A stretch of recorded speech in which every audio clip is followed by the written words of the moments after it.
Welcome to the forum, Media and Education in the Digital Age. Today it is our great pleasure to have 5 speakers from a variety of regions in the world. So our topic today is about how to address the profound and rapid changes that have been taken place with the advent of digital era. Today we'd like to take this very good opportunity to invite these journalism educators to discuss what has been happening and what needs to be happened in the newsroom as well as our classroom to prepare the future journalists as well as journalists for the rapid changes now taking place. So now, first of all, I'd like each speaker to give a very brief talk for 5 to 7 minutes. And after that, we'd like to invite our audience to jump in and then to initiate discussion between the two sides. So now I will pass the floor to our speakers. So may I first invite Professor Li Xigen, the head of Department of Media and Communication from City University of Hong Kong. Yeah, so Professor Li. Thank you very much, Yunya. Thank you for attending this session. Today's topic is related to journalism and communication education in the digital age.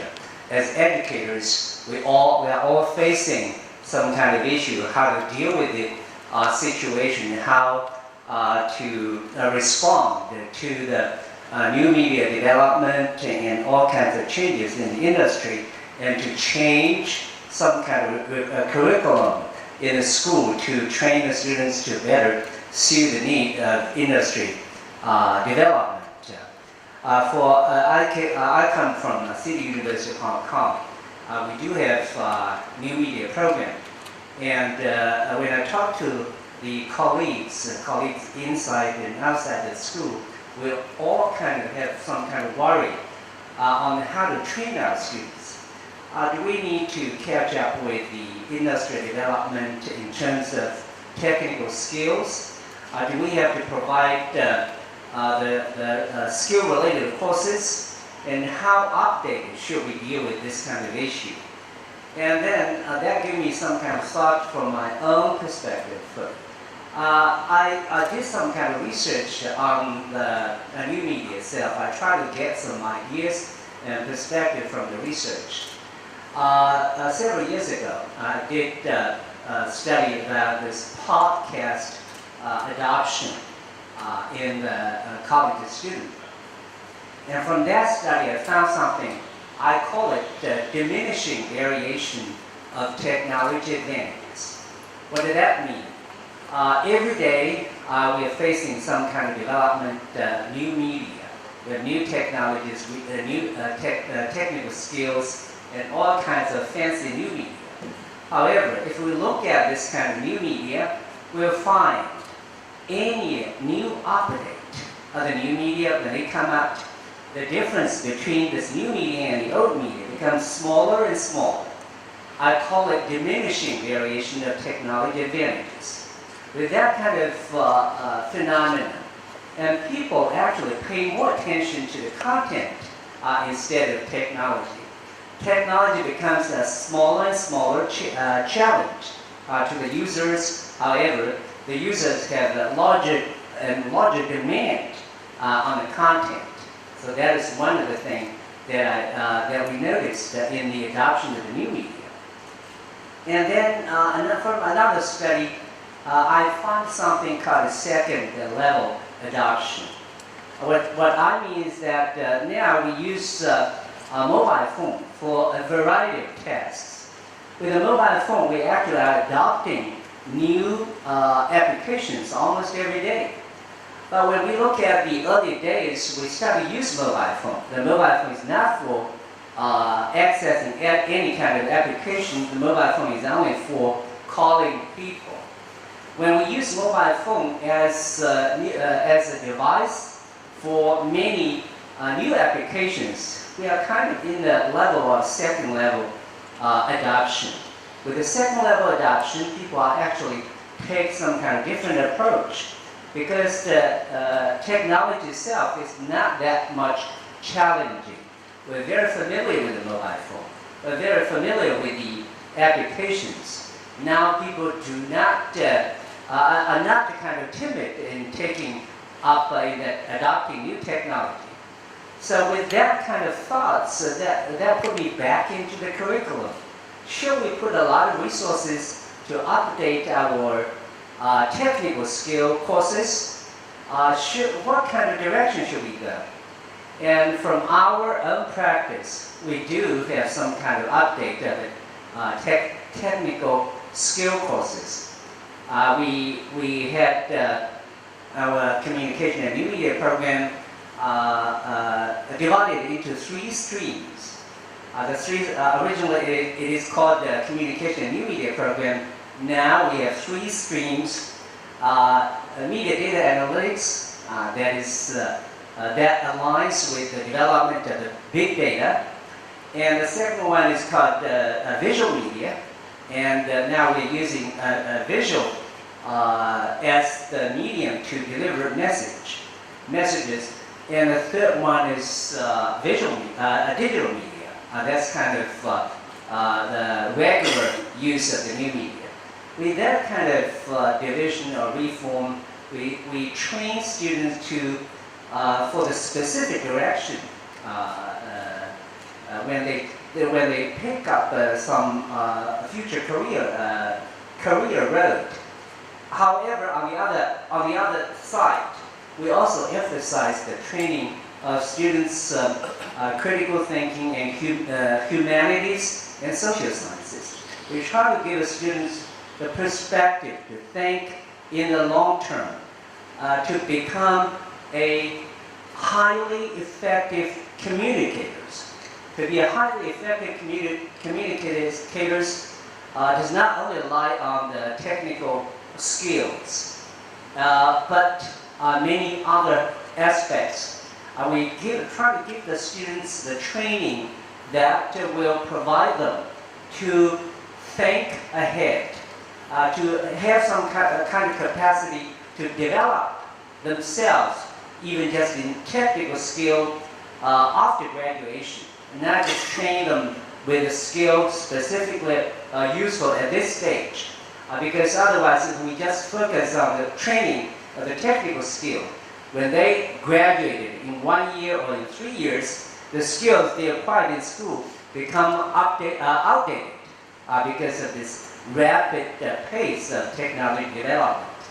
So we're thinking that way, we give students basic training in technical skills. However, we provide them the perspective and training for long-term thinking and to become more effective communicators in the future. So that's what I want to say. Thank you.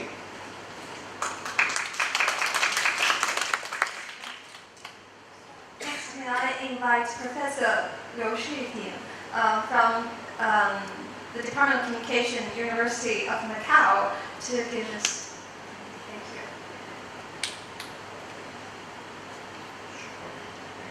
Okay, thanks. Okay, thanks to Professor Lee for inviting me to this forum and for the hospitality offered by the conference. I have a note, so I will just read that. Media and education in the digital age is an important topic of our time.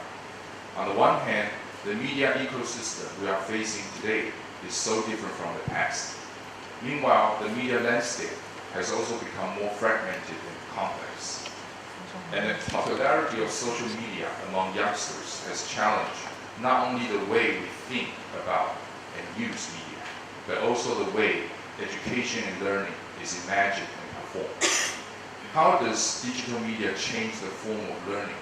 How is learning made possible through digital media? How can learning be theorized in a digital media setting? And how can digital media be understood through the lens of learning? These are the questions that came to my mind. To me, these questions are not easy to answer.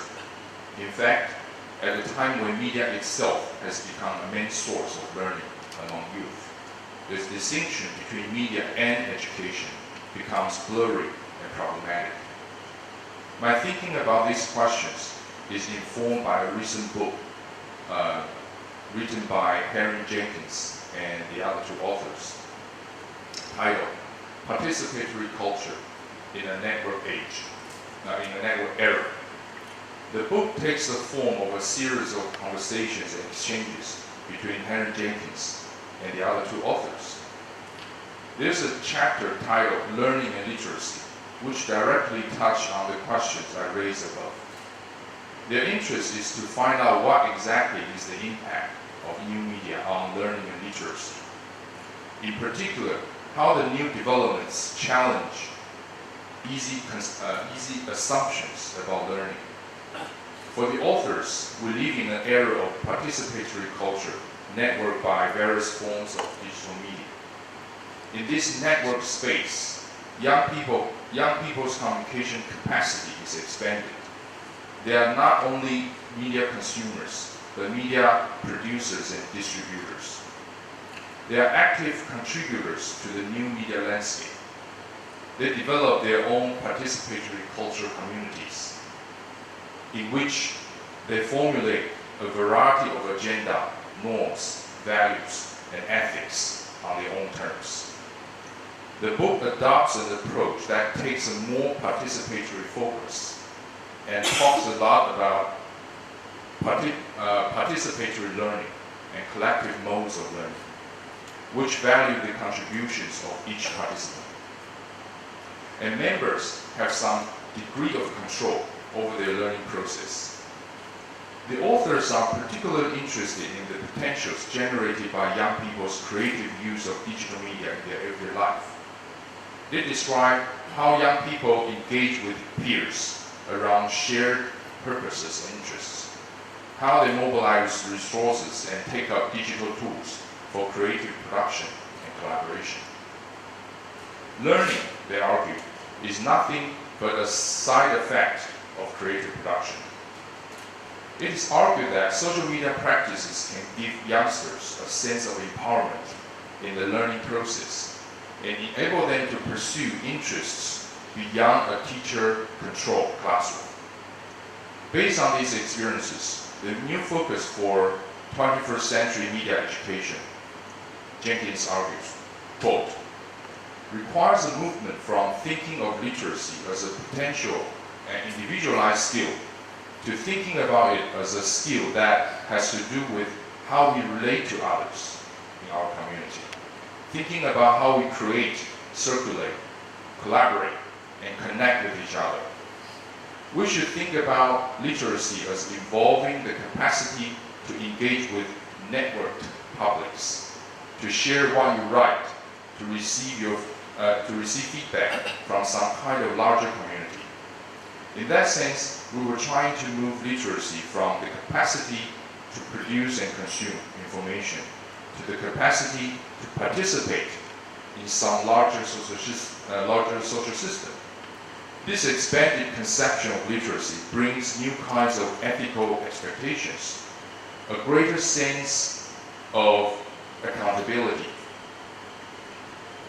for the information we produce and share with others, given the impact of our communication practices on the people around us, end quote. Here, Jenkins attempts to reconceptualize the notion of literacy and learning in ways that address peer participation, collaboration, and creative production.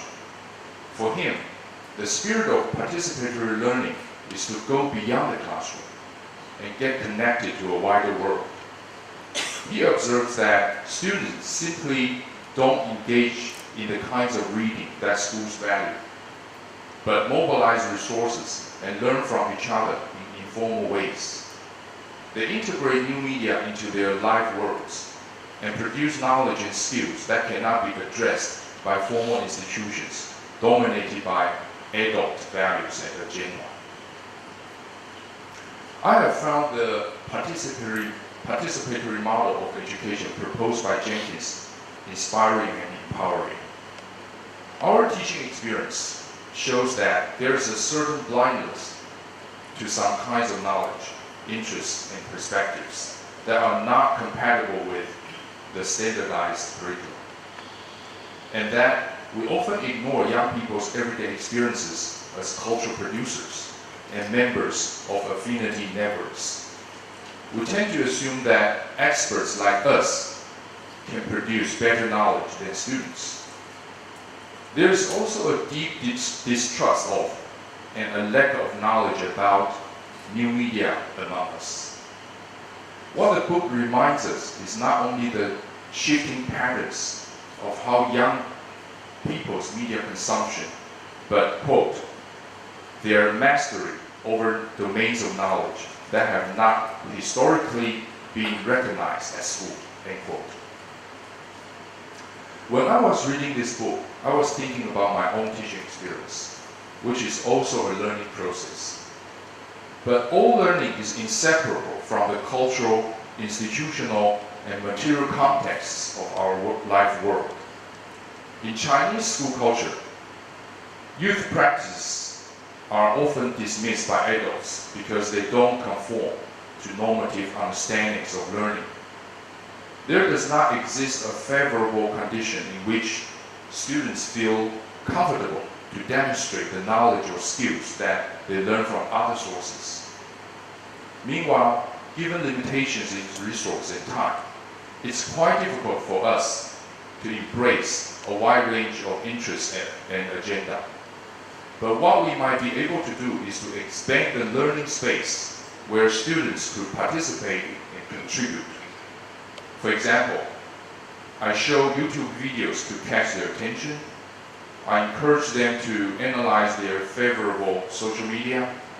I also use a WeChat app called Rain Classroom, 语课堂, to encourage reciprocity and display of their knowledge, display of their findings and thoughts.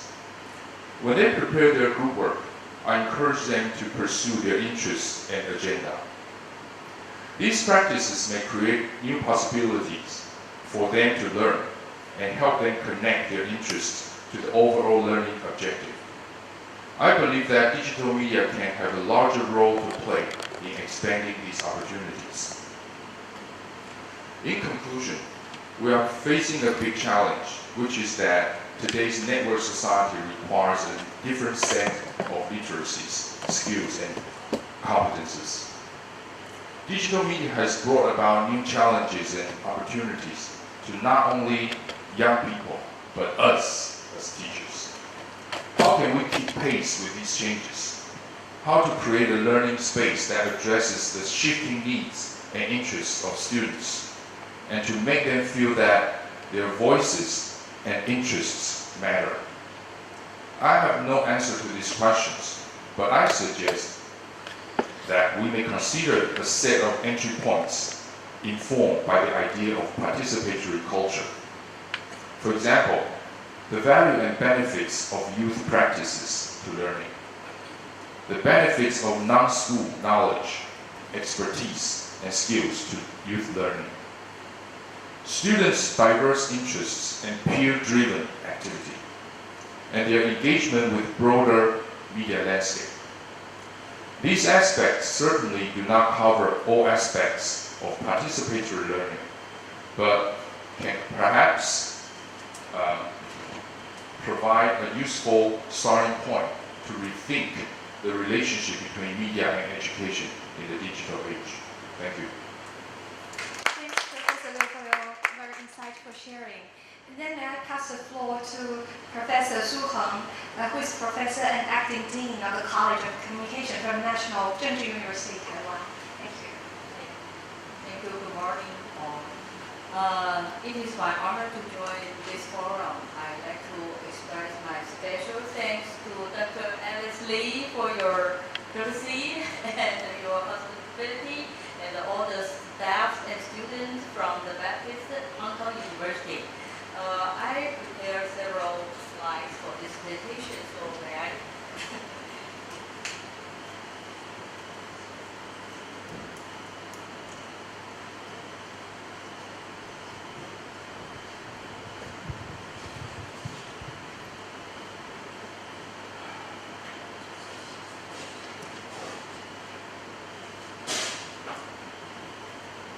Okay, we are facing the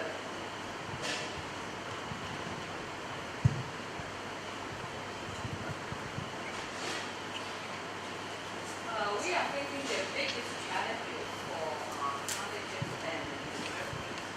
We have lots of debate among our colleagues in SCU to try to find answers.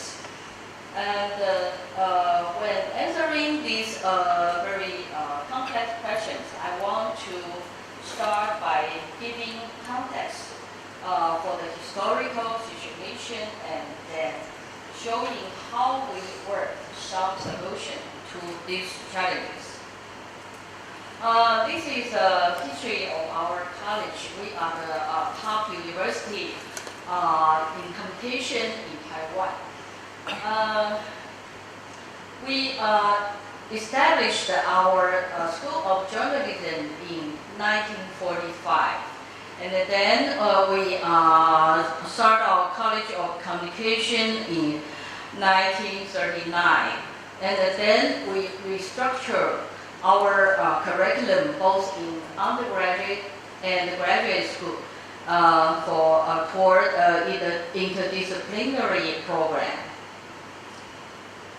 And now we all know that over the past decades, technology has revolutionized our perspective of the world.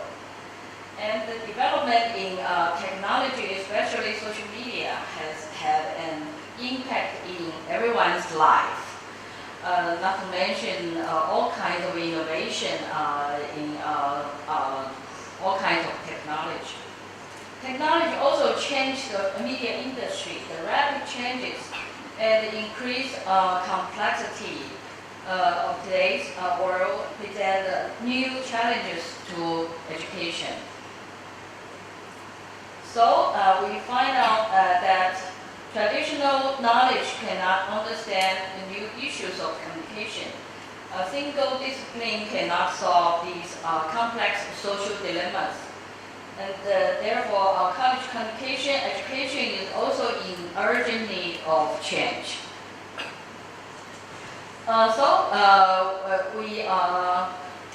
We really change a lot. Although we have outstanding professors and researchers in Taiwan, and we have good ranking in QS World University ranking, but we know that we still have to change from inside of our community and our professors and the students. So our evolution will be maybe many-fold strange. Increase many facilities and labs, and we also start to build labs for research because we have lots new professors. They are psychology-based. They have lots of psychology-based experiments. And we launch new curriculum program, and we accept students from diverse sources. This is just pictures that show our facilities and labs. This is only for classes, for students. But you can see it's very traditional. Okay, we are upgrading right now. And these are new labs for our research because we are building more experimental spaces for new kind of interaction research. And okay, so in our situation, we have to borrow lots of spaces from other colleges, such as social science, College of Psychology. And this is a map for new design for our curriculum program. I will not get into the details for that, but because we draw a matrix and a map, we want to start from the basic to the new trend, but still we do not have very concrete directions for our class. Okay, this is our undergrad degree program. We now have 6 concentration: journalism and information, communication studies, strategic and creative communication, communication design, audio-visual media design and production, media innovation and management. And we became more internationalized. We have PhD students, master students, and even undergraduate students from all parts of the world, and many students are from mainland China. We launched a new program called Digital Content and Technology Program. Okay, this is our new program for digital content and technology. This is a new program collaborated with information science department. And you can see that many students win last award from some international competition design award. And we have students, the one in the left, this is a student from mainland China. And she is an excellent scriptwriter, and she makes films and win lots awards from overseas and domestic. And in the right-hand side, this is a student from our local, and he produced excellent documentary and won student documentary award. I'd like to share with you 4 examples of our students. The first one, Miss Lee, she's a journalism major. She's now in Korea, and she's now entering the Korean Advanced Institute of Science and Technology. And her research interest is hate speech online and fake news. And she keep contacting with us. And her major, she's taking courses in data analysis, design thinking courses, and blockchain, which are very different from ours. The second one is also a journalism graduate. She used to be a television news foreign correspondent. She's now in Boston University and entering the master program in media venture. She is a popular writer when she was a college student, and published book named Learn How to Fail, and is quite popular among young readers. And the third one is a very special one. These students are all advertising major.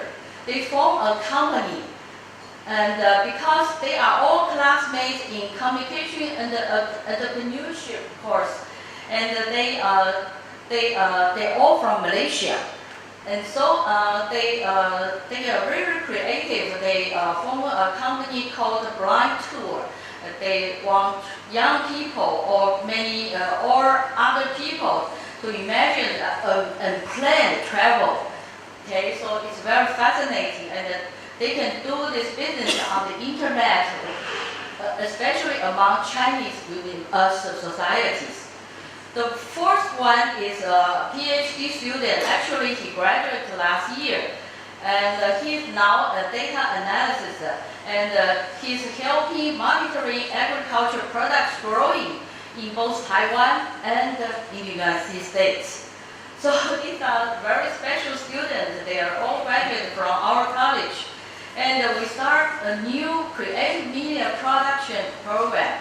And because we recruit a professor, he's from Silicon Valley. He has a background of engineering, mechanical engineering and animation. And he's conducting several projects. This is one of his projects called Future Circus. So we are going to start new courses because we plan to choose from quality high school students from science majors. These are 5 courses we will start the next semester: information and technology, data structure and algorithm basic, data structure and algorithm advanced, program coding and statistics.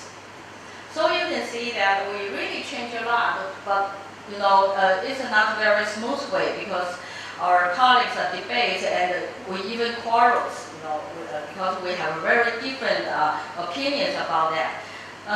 reminds me that we think back to the start from Shannon and Weaver's mathematical model of communication, 70 years ago, restart our computation field, so that there's his famous scholar who foreseen the dramatic change that will revolutionize culture and society as much as printing 5 centuries ago. So now communication and media education is in crisis of opportunity. Is it a crisis or opportunity? Well, let's talk later. Okay, thank you. Thanks, Professor Su, for sharing this valuable experience from the NCW. So then, without further ado, shall we pass the floor to Professor Wei Lu, who is the Dean of College of Media and International Culture from Zhejiang University. Thank you, Professor.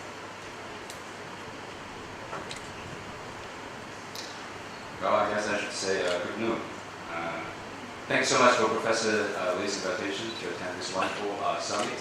And I think this forum is also good, especially we have speakers from Hong Kong, Macau, Taiwan, mainland, and the US. So it's really interesting to talk about this issue, how journalism and media educators cope with the technology challenges.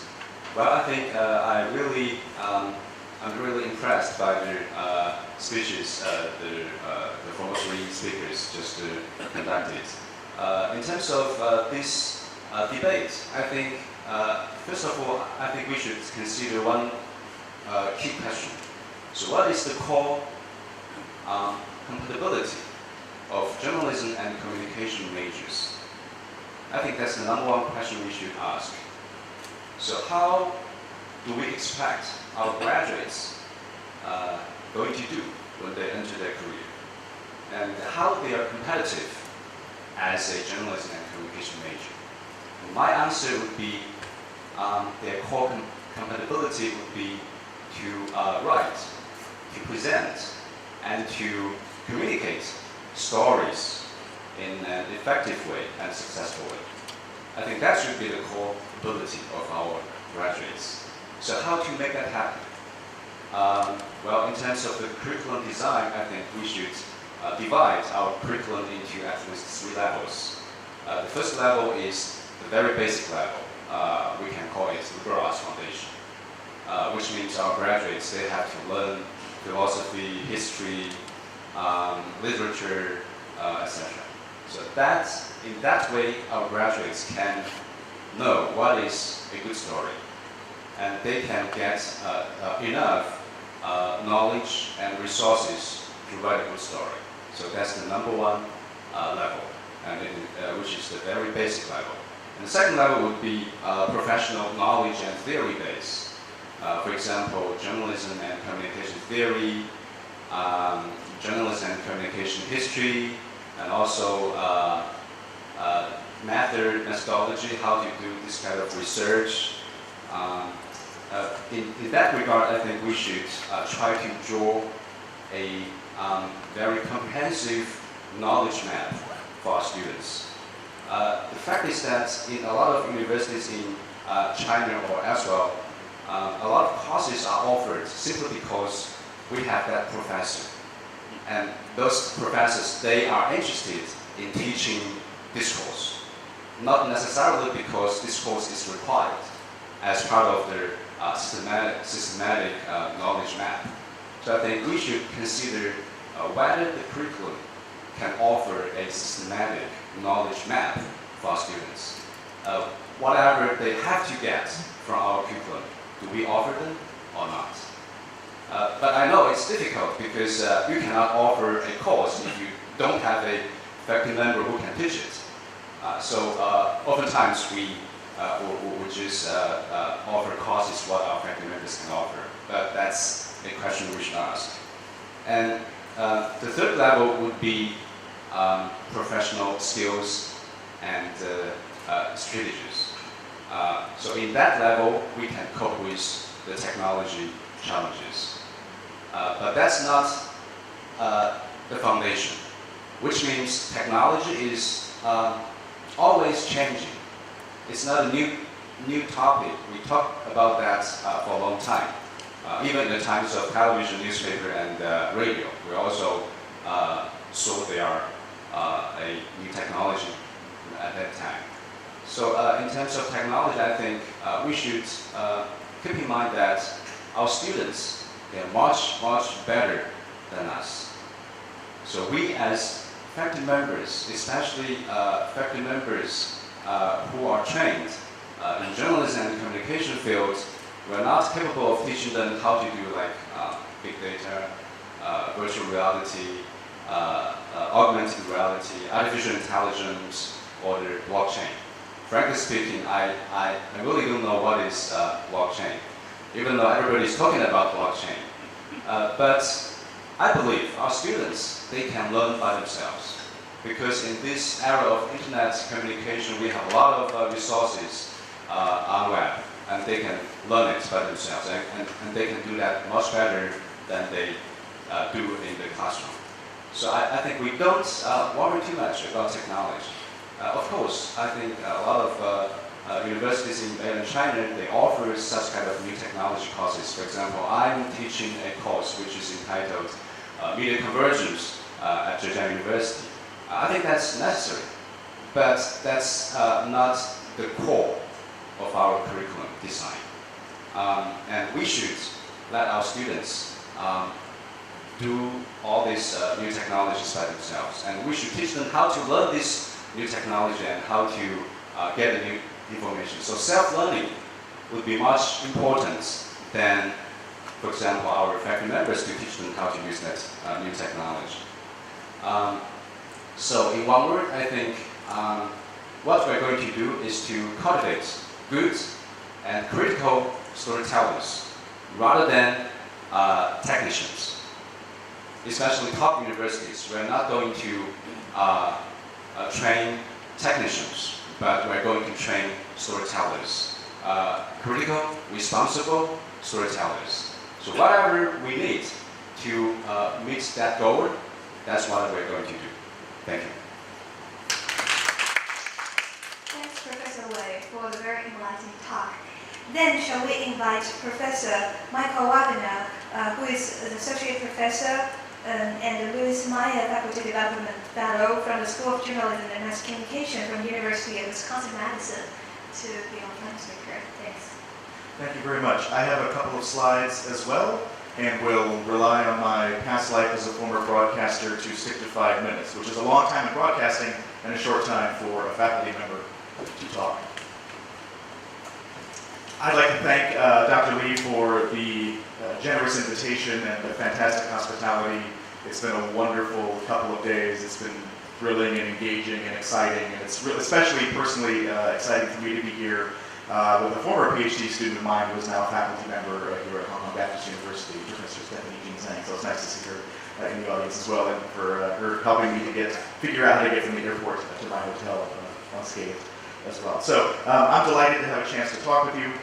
A lot of what's been said fits into the philosophy we approach journalism education with at the University of Wisconsin-Madison, where I'm in the School of Journalism and Mass Communication. And as our last speaker was kind of just describing, we also share a philosophy that our students need to learn as much social science and humanities as they do journalism skills. Our students are always clamoring for teach me the newest technology, and we respond with, we're going to teach you to be flexible, to adapt to what the new technology is in 5 years, rather than teach you the new technology now. And we think that that philosophy helps us fulfill our core mission, which sounds similar to some of the things that we've heard today, which is to teach students to share engaging, accurate stories that rigorously uncover the verifiable truth across multiple platforms. That's what we're trying to teach our students to do at Wisconsin. And to give you a sense of how we approach that, I wanted to very quickly talk about 4 things that I think are changing in some ways in journalism education with respect to what's actually done in a journalism school, not just what's done in the actual field of journalism. Talking about partnerships that we build with professionals across our state, the country, and the globe. Talking about students holding public officials to account in the journalism they produce, in our school, talking about some of the new tools and how we integrate those, and talking about something that journalists are often really uncomfortable with, which is promoting the work that our students do to help them get jobs in an increasingly competitive environment where newsrooms are shrinking and journalists are asked to do more and more with the limited time they have to do their work. So very quickly, our department, I just want to give some examples of how we do it as a jumping off point for our conversation. We partner with a variety of organizations, some of which we create. So the Madison Commons is something our department created where we teach citizens how to tell stories and help them produce those stories on a site that does hyper-local journalism, that covers stuff at the neighborhood level. It's a safe place for our students to get their first clips because it's a place where they get a lot of editorial feedback, and it's also a place where they learn how to cultivate sources on a very narrow beat. We also partner with the Wisconsin Center for Investigative Journalism, which I'll talk more about in a moment, where we actually engage in financial relations with them, where we use their editorial services to help our students produce work. And it's been our discovery that when students produce things that get published beyond a classroom assignment, they significantly step up their game, and it significantly impacts the quality of their work and the quality of the impact that their work has on the people they're covering and the officials they're holding to account.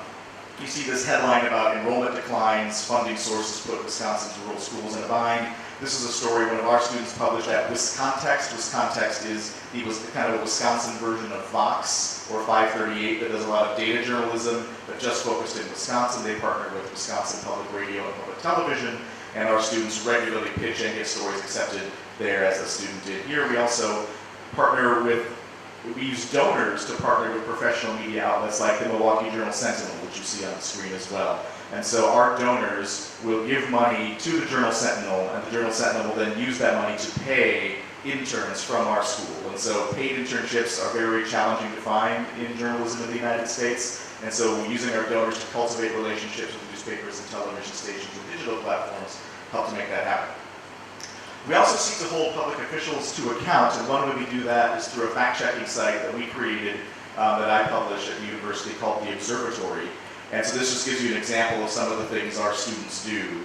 The social science rooting in here comes up in a lot of different ways. We've talked a lot in different panels about misinformation and fake news and that sort of thing. And one thing that we do with the observatory and the way that we fact check is we have categories of ratings of statements that our public officials in Wisconsin make, from verified to mostly true to mostly false to false. But we also have a category we call unobservable. This helps our students engage with dealing with claims politicians make that can't be precisely tested. For example, Governor Walker in our state said that small business owners are the backbone of the state's economy.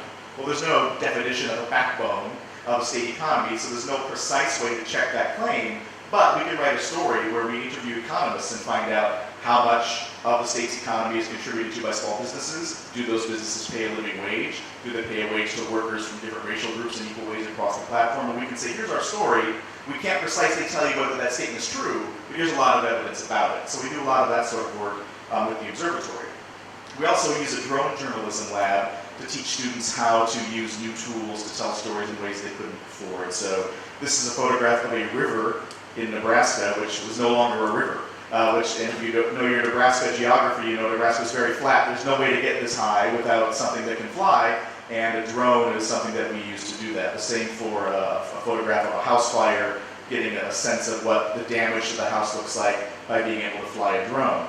Drones also sometimes play a role that goes beyond journalism. A news outlet's drone helped find a missing woman in North Carolina, in the southeastern part of the United States. And so drones raise interesting ethical questions about the role that journalists play in covering the news, but also being a part of the news. But of course, sometimes drones crash into crowds, as one did in Japan recently, injuring children as the drone was dropping candy. And drones, if you've seen them, are kind of flying lawnmowers. They have two large propellers that kind of keep them in the air, and when they come to the ground, they can be very dangerous. And also, drones can fly into and have, on occasion, to commercial airplanes. Not yet crashing one, but these are big issues, and this is why the Federal Aviation Agency in the United States has a very complex set of rules about who can fly a drone. And so when our students want to use a drone for journalism purposes, they have to acquire an FAA license to do so. we foot the bill for the tests they have to take to become licensed. And then this raises all kinds of ethical questions because the Supreme Court in our country has said, when you're taking photos from the air at 500 feet or above, you're protected by freedom of speech. 500 feet or below, you're not. But drones are prohibited by the government from flying above 400 feet. So what do? The courts have not described an answer yet for us, and so we keep doing journalism until they tell us we can't. Another tool we use deals with big data, creating interactive maps for our students to be able to produce. So there's one former student of ours did at the Chicago Tribune, which you see in the corner there, that is able to show how the racial and gender and economic makeup of people who are arrested for violent crimes exist. So where do they live? Are they committing crimes in the areas where they're being arrested and that sort of thing? But then the little box of text you see is a totally different story, where a student of ours just counted up how many days it took from the time a piece of legislation was proposed to the time a piece of legislation was voted on in Wisconsin under different executive administrations, showing that our current administration has sped up democracy to a way that's limited public debate. And this story was told totally in text, so no graphics, no data, but it was a huge data project, and so we're teaching students how to tell traditional stories using new kinds of tools. Very quickly, the last thing I want to talk about is one thing that our school now does, which most journalists are often loath to do, is promote the work that they do. So you can see some, I showed you examples from tweets I send out promoting when students produce good work or when they get new jobs. I've written for PBS's Media Shift, so this is the Corporation for Public Broadcasting in the United States' outlet, talking about the global fact-checking movement. The Walkley post you see there is an interview some of us did with an Australian organization talking about our fact-checking site. And then the story on your far right is a story that was written about one of our students, Gerald Porter, who worked on the fact-checking observatory site that I run and now works for the Wall Street Journal. And so promoting these sorts of things help our students gain jobs in an increasingly competitive environment. So I'll stop there, and thank you very much.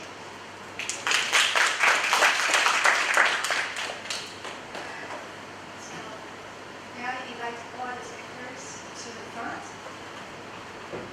And then we shall open this session to the audience. Above all, I'd first like to introduce to you a special group of audience now who is visiting HKBU. Now HKBU is actually hosting a journalism fellowship scheme.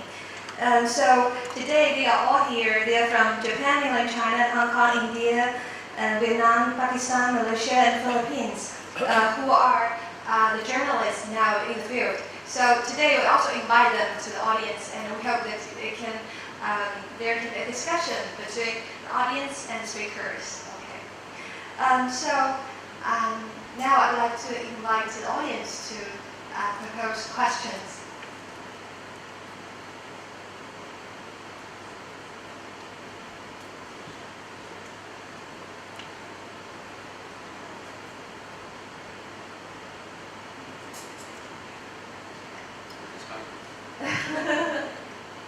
Yeah.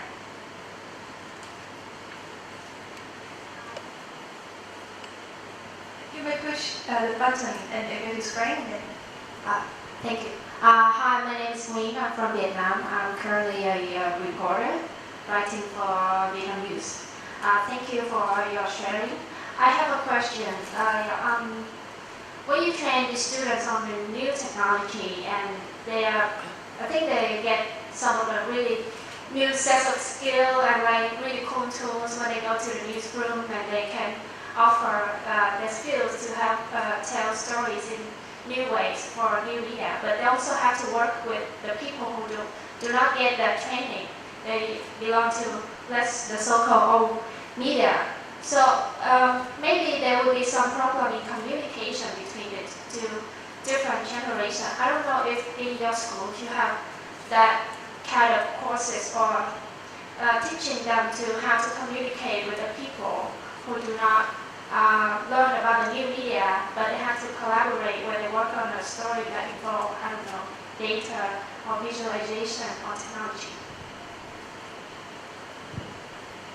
One thing we do at the University of Wisconsin-Madison is to teach our students how to pitch their skills to senior members of newsrooms that they might join. And so, for example, I showed this very small graphic that was a story in the Chicago Tribune that was an interactive map of violent crime.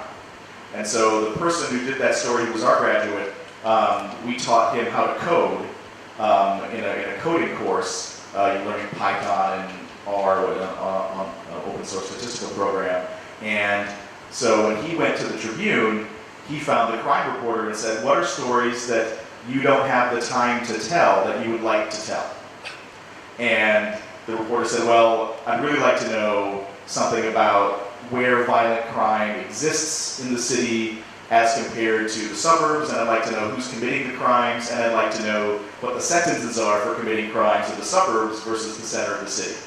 But I don't have the data skills to crunch all of those numbers. And my student said, well, I can scrape all of that data from the city's website and put together this map. And so students can so rather than coming in and telling a person, I know what you need to be doing, you're behind the times, they're asking people who've been working for years, what are stories you want to tell that you don't think you can tell with the time you have and the skill set you have, and trying to change it in that direction. So, any speakers will also like to respond I to can add something. In Chinese media industry right now, there's a very popular concept which is called the central kitchen, which means we have a teamwork model where everybody can collaborate with each other, including people who know technology and who don't. So I think that setting may help solving that problem. But in the university, at least in my college, we don't have a specific course teach the student how to communicate with people who don't know technology.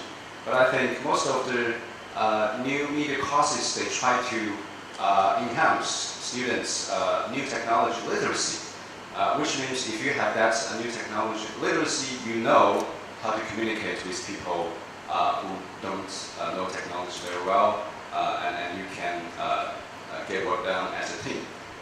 So I think when they get to the newsroom, with the help of the central kitchen model, I think that should not be a problem.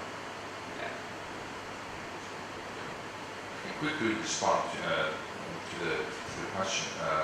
In our school, University of Macau, we do have some student outlets, like magazines in Chinese and English. And we also have some kind of festivals to showcase their video work. In this process, what I observe is that students and our teachers emphasize very much on their contents, which is related to what our speaker just mentioned. The good content actually matters. So our students use new or traditional approaches to create their contents. However, they might use some other technologies to aid the production. So in this process, at least for now, I don't see that the technology gap is really a big problem for such kind of activities. But I agree with you. Yes.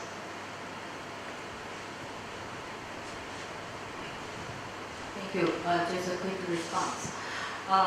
We have partnership with some old media or legacy media or new media. And this kind of cooperation is not just an internship. And this media will send their senior director or manager or senior journalist to the classroom. So we will talk about, like online news production, editing, and they work together. So they will produce some new media products, and they will give them advice. So through this kind of process, I think the student, because we already train our students with very many hands-on skills. So, but they still don't know, the time limits of the news room. So through this process, I think we think they can learn, both from the practitioners and from their academic. Okay, so thank you. Okay, here comes our second question. Yeah. Hi, I'm Vishal from Pakistan. I'm also journalist. I have two questions. That when we talk about the curriculum development, media curriculum development, what kind of role from media, from industry, you could see that what kind of representation in percentage should be from industry or professionals already practicing in media industry. And my second question is, when you are interacting with your students, media students, what kind of concerns, fears they share with you regarding their future in media industry?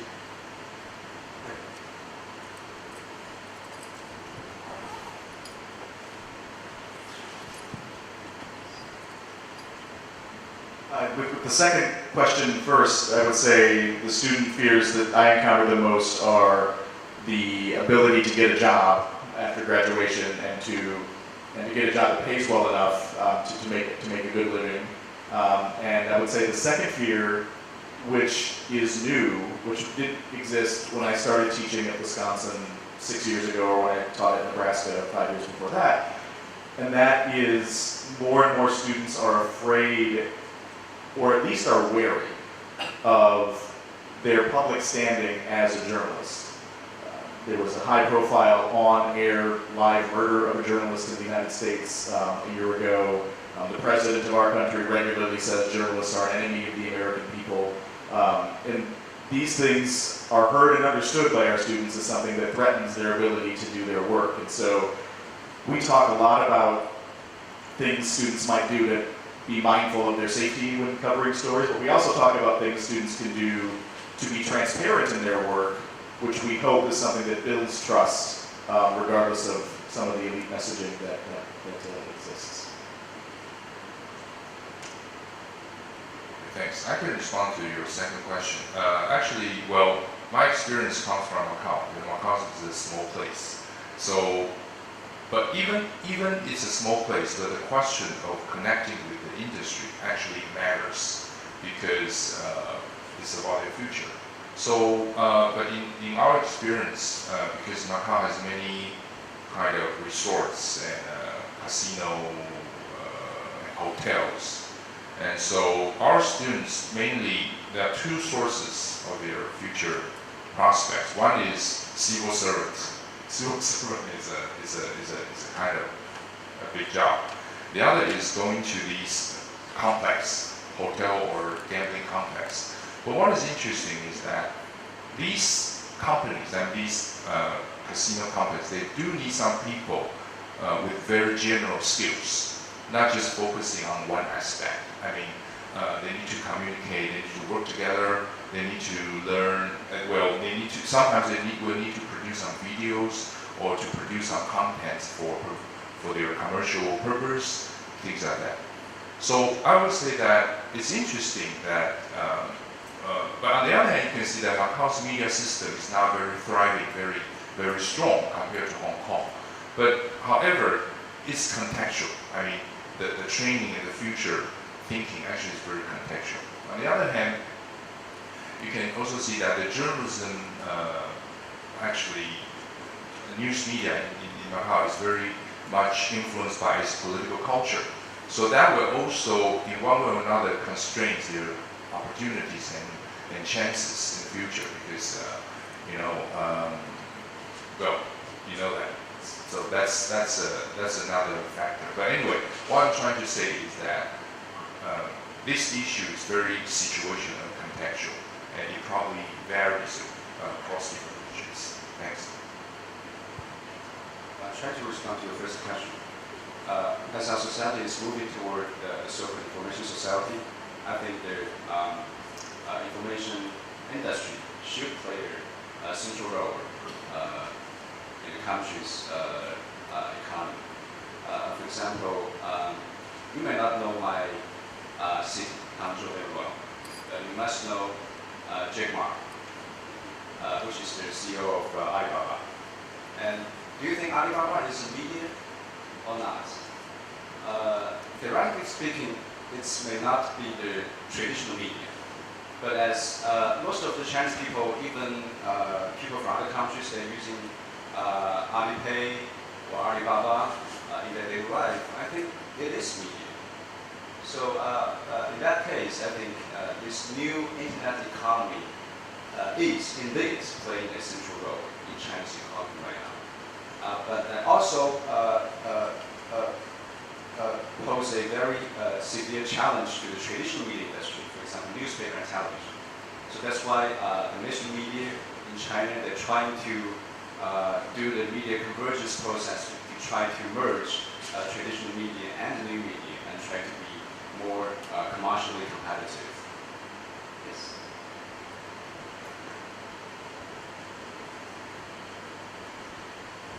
Well, with the rapid development of digital media, and we talk a lot about how to teach our journalism student a lot of new things. But how about how to retrain that journalism teacher?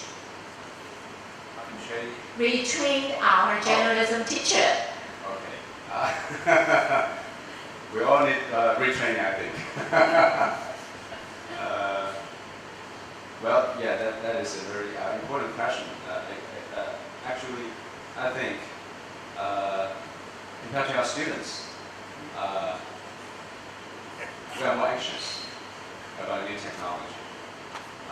So one way is to hire new teachers, new professors who are trained in these new fields like big data, like blockchain. But we still cannot give up our own teachers, so we still need to train them. Well, I think different universities may have their different training programs. One way we do that is to collaborate with the traditional and new media industry in China. For example, we have close collaboration with Tencent, with NetEase, with Alibaba. We have this kind of exchange program. We send our faculty members to these new media industries to study for a week and to collaborate with their staff to do some collaborative research. And we also invite them to give lectures to our faculty members and to our students. We hope that will help, but let's see. I don't know what will be the results. Yeah, we have a similar story. And so, on the one hand, we have people who teach traditional skills who are not keen to learn new things, and yet those traditional skills are still very important to be taught. We have some people who teach traditional skills and are keen to learn new things, and we send them to, say, the Pointer Institute in Florida, where they can take short courses to learn particular new kinds of skills. We have funding for the taking of online courses from Pointer and other organizations. We tend to support faculty.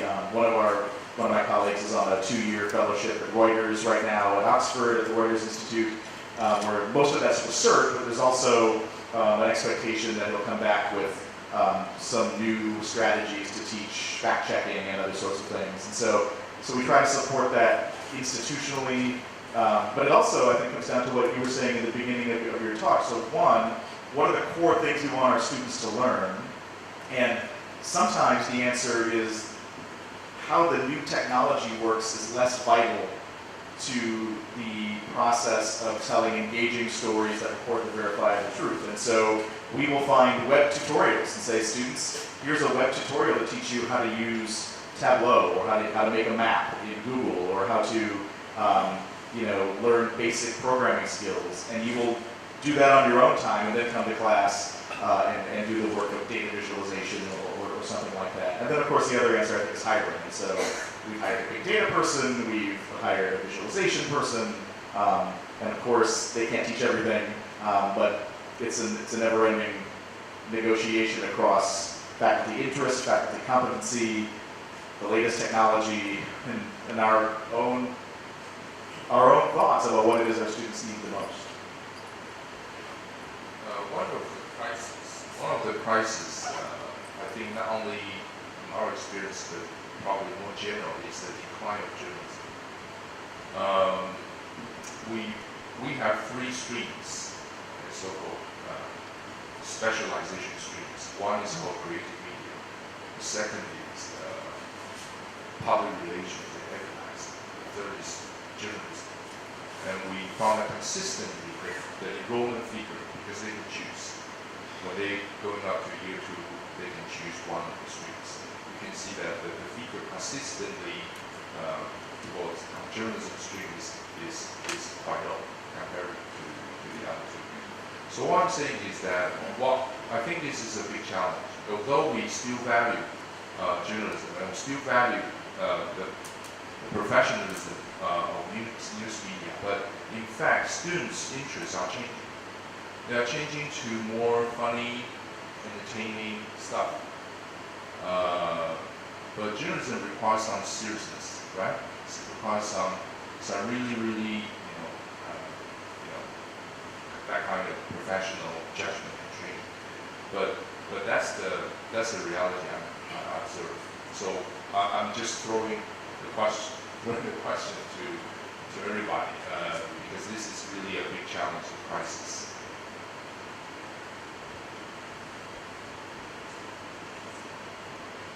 Okay, we have teacher development program for the university. So every college can apply this program. They have budget, for training, update the professors' skill. And then we have workshops for professors. We can invite experts or professors from media industry or even from other countries. Like last year, we invite a professor from Germany, and they already done some advanced, research in this professional training and to integrate the professional skill with academic skill. So we have such an incentive that we can do because we think the training of the professors are very important. So we already have some systematic way to train our professors. So we are running out of time. Could we take two final questions? Sorry, it's already running late. Yeah. Hi. Good afternoon. My name is Sheridan. I am from Malaysia. I am also a graduate of the UMW system, but in Milwaukee. I actually have a question for Mr. Michael Wagner, and I'd like to know his views concerning the US media industry. How does the industry actually see this whole issue? And this is an issue that you spoke about, how there are more and there's more work piled on us as journalists. There's more pressure to learn new skills, whether or not it's data journalism, whether it's taking video or even doing podcasts. We're working longer hours. We're getting paid a lot less. But yet at the same time, we are going out there and covering issues like you mentioned in your example of wages and welfare that are related to other professions, right? School teachers, policemen, civil servants. Yet at the same time, that kind of attention is not given enough to people who cover these issues, the reporters themselves. What is the discussion and the debate like in the US media industry right now concerning that? Because I think someone pointed out to me that it seems a bit hypocritical in the sense that we would go out to cover these issues for other people, yet we do not accord these same types of concerns for ourselves in the industry. Thank you. Yeah, that's a fascinating question. I think that part of the answer from many reporters working in the United States media ecosystem is that there is such a constant barrage of attacks claiming the news media are biased. Typically what elites mean by that is biased in favor of liberal politics instead of conservative politics. They're also under deep financial pressure I remember when I started my first television reporting job at a TV station, when I interviewed, they were owned by a small family. When I accepted the job 2 weeks later, they were owned by a mid-sized company. And when I quit the job 2 years after that, they were owned by a large conglomerate. And so part of the story is an ownership story, I think, where more and more is demanded of journalists, and as you say, and more and more is demanded in an environment where there are less and less journalists. And so why don't journalists cover themselves? I think part of the reason is there's a fear that the audience is not terribly interested in the plight of the journalists. That the audience tends to believe journalists are elites. Journalists wear suits and appear on Sunday morning television shows, and they are much more well off and talk to people that most individuals never talk to, like a governor or a president or a member of Congress or a captain of industry. And so the public believes journalists are far more elite than they are from an economic perspective, I think. And so I think, there are organizations that cover the news media, but the audience tends to be journalists and other media professionals and not a broader audience. And so it's something that I think all journalists would say is important, but most would instinctively feel like would not be something that an editor would want them to spend their time covering for a broad news outlet, I could say. Thank you. So now, can we take our final question? Yeah. Thank you. Stuart, Simon Fraser, University of Canada, and I mention that because in North America there's a movement within journalism built around what's called solutions-based journalism. New York Times has been involved, a number of other organizations. And at the core of it, as with the history of media education, is engaging social movements and civil society groups as ways of addressing some of the crucial problems that are before us, the environment, housing, and homelessness, etc. And I'm wondering what role engaging with civil society groups has in journalism training amongst members of the panel. And I'm thinking of this because, while I recognize that companies and commercial interests are vital opportunities for people for jobs, there are also ways in which social movement organizations are changing the space of public engagement and the ways we're imagining possible futures. And so I wonder if members of the panel could comment on how civil society organizations are engaged as part of journalist training. Yeah, I think that's such a vital point. So two things we do. So I volunteer at a community center, and I help them get an FCC license so that they could do a low frequency broadcast in a kind of a part of the community in the city where I live that's predominantly populated by people of color, and so who don't have access typically to hosting a radio program, for example. And so we work with them to get a tower on top of their community center, trained a few people to kind of run the station, and then we have student interns promote the station, and then it's people in the community who are actually on the air doing the shows. And so we do some things like that that are just community outreach.